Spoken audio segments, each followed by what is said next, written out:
episode 2 on Crack the Snack Hack.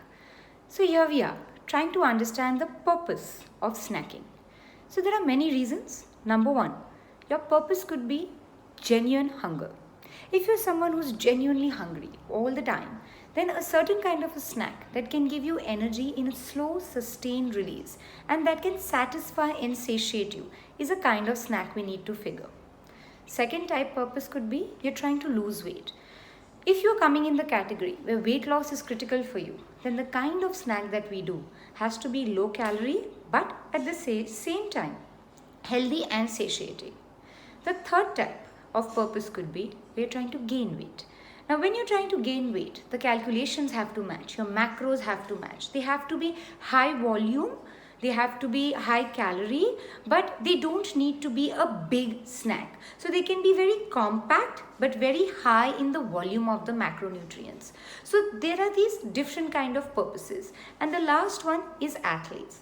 Athletes metabolically, physiologically and biochemically need calories to be spread through the day. So that is why snacking for athletes is also very important. What gets very critical is the timing of the day. The timing of the day basically decides how many snacks would you need in the day. There are people who have very short days and there are people who have very, very long days. Say like a 6 a.m. in the morning goes on till 11 in the night. On a long day like that, it's difficult to go on with your day without any kind of a snack. So the quality, quantity and the timing of the day gets very critical to plan snacks for these reasons. The second could be an athletic category or people who are just physically fit or working out. There are athletes who wake up at 5 in the morning, have a session for a couple of hours, a long day, little bit of recovery, rest period in the middle and again a session in the evening. Snacking for them is just not a compromise. It's extremely important. But there are other kind of people as well who could be sedentary. They're sedentary people, not a very physically hectic life, not a very physically challenging, demanding routine, but a mentally functional routine. So for these kind of people, snacking can also be important to give them the right kind of energy. So with those many different variations of the different timings of the day that people have, how do you actually deal with these people and handle the kind of calorie and combinations that they need? So here are various ways in which you can figure out the kind of snacking for different people and different requirements.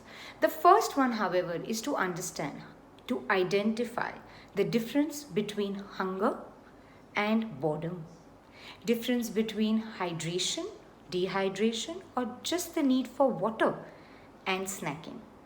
Third, it is very important for us to know that whether you snack during the day or whether you snack more in the night. Because when you're doing it in the night, it's extremely mindless. It's also important that you realize that snacking is best when you do it during the active part of the day.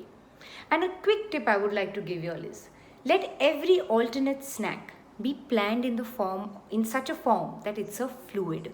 So every alternate snack can be a fluid. That way you know that you have even hydrated well and you also get a meal in different alternate times where you are getting enough energy or something to munch on. So let snacking be a part of your diet.